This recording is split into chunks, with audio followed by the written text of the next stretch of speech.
Mga kapuso, karong buntaga atong sayron ang nindot nga inisyatibo nga ginahimo sa Iligan City subay sa selebrasyon sa National Indigenous Month. Gapahigayon lamang sila karon og higaonon beadwork workshop.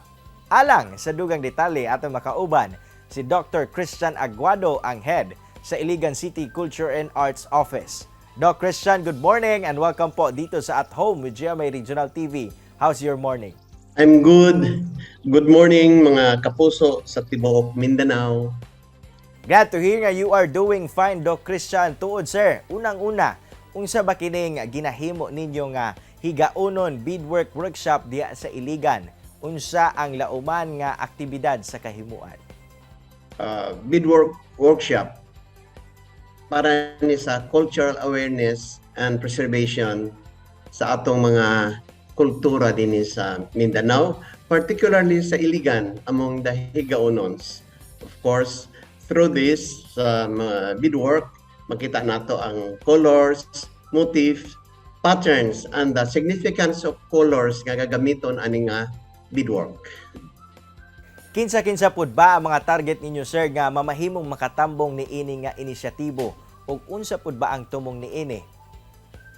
Actually, open ni sa tanan nga Iliganon o mga neighboring places o of course kanini ang edad 18 pataas ra ang qualified o of course again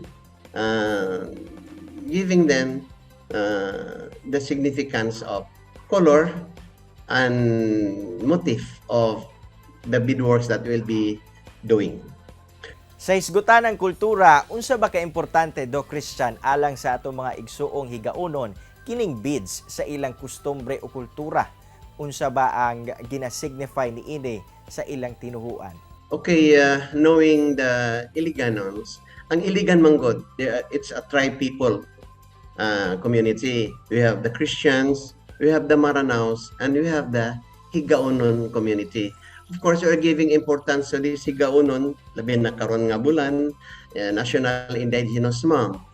Then we have to give them importance through this beadwork. Okay? Kay kanira man gyud ang usa sa madali kay nato nga mabuhat. Secondly, aron sa matagaan og dili lang importansya o of course mapreserbar nato ang ilang kultura.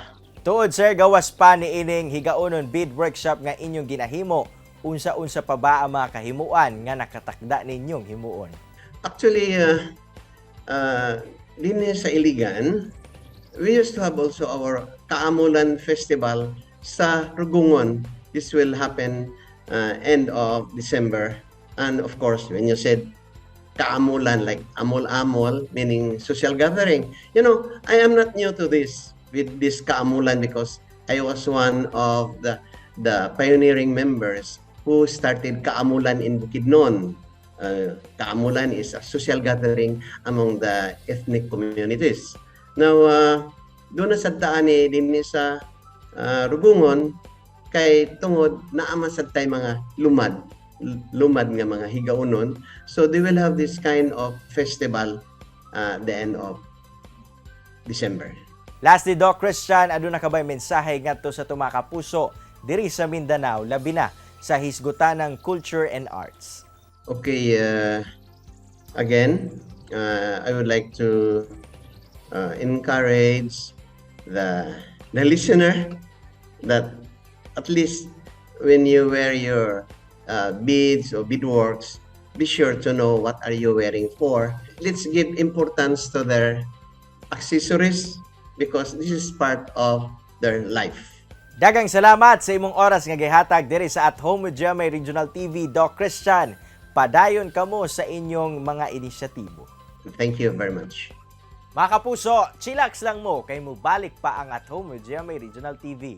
Kini ang At Home with GMA Regional TV.